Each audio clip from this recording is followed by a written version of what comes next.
Hello, আজকে অনেক দিন পর আমি আবার একটা রান্নার ভিডিও নিয়ে এলাম। অনেক দিন পরই এলাম। আজকে একটু চিংড়ি মাছের মালাইকারি করেছিলাম।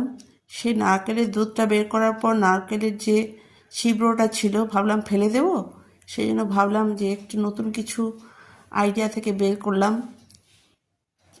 ওই নারকেলের যে গুঁড়োটা রয়েছিল সেটার মধ্যে আমি একটা আলু সিদ্ধ করে কুচনো পেঁয়াজ, কুচনো আদা, কুচনো 2 টুকরো রসুন সব মিলিয়ে ভালো করে চটকে নিয়েছিলাম।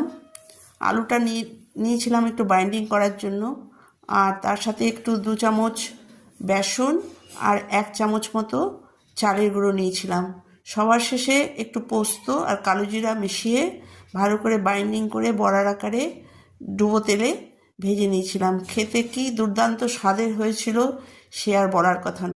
হ্যালো, আজকে অনেক দিন পর আমি আবার একটা রান্নার ভিডিও নিয়ে এলাম। অনেক দিন পরই এলাম। আজকে একটু চিংড়ি মাছের মালাইকারি করেছিলাম। সেই নারকেলের দুধটা বের করার পর নারকেলের যে ছিবড়োটা ছিল ভাবলাম ফেলে দেবো, সেই জন্য ভাবলাম যে একটু নতুন কিছু আইডিয়া থেকে বের করলাম।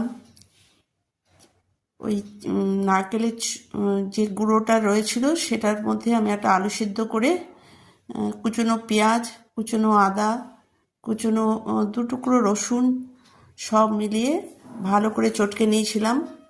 আলুটা নিয়েছিলাম একটু বাইন্ডিং করার জন্য, আর তার সাথে একটু 2 চামচ বেসন আর 1 চামচ মতো চালের গুঁড়ো নিয়েছিলাম।